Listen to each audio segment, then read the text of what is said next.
আপনারা জানেন, কার্যক্রম নিষিদ্ধ আওয়ামী লীগ ও এর অঙ্গ সংগঠনের নেতাকর্মীরা সম্প্রতি রাজধানীর বিভিন্ন স্থানে জড়ো হয়ে ঝটিকা মিছিল আয়োজনের মাধ্যমে আইন শৃঙ্খলা বিনষ্ট করে জনমনে আতঙ্ক সৃষ্টির পায়তারা করছে। অদ্য 24শে সেপ্টেম্বর 2025 রাজধানীর বিভিন্ন এলাকায় ঝটিকা মিছিলের চেষ্টা চালায়। এ সময় পুলিশের টহল টিম, ঢাকা মহানগরের গোয়েন্দা পুলিশের সদস্যরা এ প্রচেষ্টা নস্যাৎ করে দেয়। স্থানীয় জনসাধারণের সহায়তায় Bangladesh police, specially DMP police এবং আমাদের গোয়েন্দা পুলিশ এ সকল ঝটিকা মিছিল হতে আজকে এখন পর্যন্ত 244 জন 244 জনকে গ্রেফতার করা হয়। এই সময় তাদের কাছ থেকে 14টি ককটেল এবং 60টি ব্যানার উদ্ধার করা হয়। ডিএমপির ধারাবাহিক অভিযানে ইতিপূর্বে এই ধরনের মিছিল থেকে প্রায় 5 শতাধিক নেতাকর্মীকে গ্রেফতার করা হয়েছে এবং তাদের আইনের আওতায় আনা হয়েছে।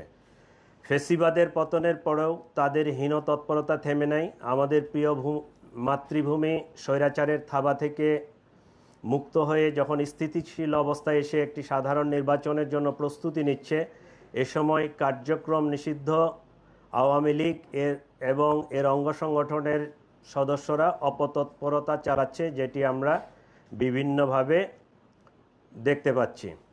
রাজধানীর আইন শৃঙ্খলা স্বাভাবিক রাখতে ঢাকা মেট্রোপলিটন পুলিশ নিরলস পরিশ্রম করে যাচ্ছে।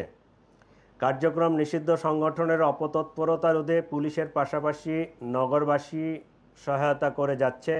আমরা তাদের এই সহায়তাকে অ্যাপ্রিসিয়েট করি। আজকে তারা আমাদেরকে এবং আমাদেরকে বেশ ভালোভাবে সহায়তা করেছে।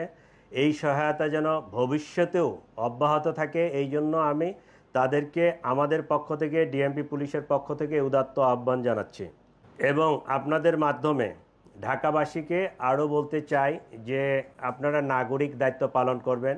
বিশেষ করে বিভিন্ন ফ্ল্যাটে, আবাসিক হোটেলগুলোতে, বিভিন্ন ছাত্রাবাসে এবং এই সমস্ত জায়গায় যদি কোনো নিষিদ্ধ সংগঠনের লোকজন থাকে, জমায়েত থাকে বা তারা কোনো অপতৎপরতা করে, তাহলে আমাদেরকে যদি আপনারা অগ্রিম জানাতে পারেন, তাহলে আমরা কিন্তু এটা আরও ইফেক্টিভলি মোকাবেলা করতে পারবো, তাদেরকে আইনের আওতায় নিয়ে আসতে পারবো।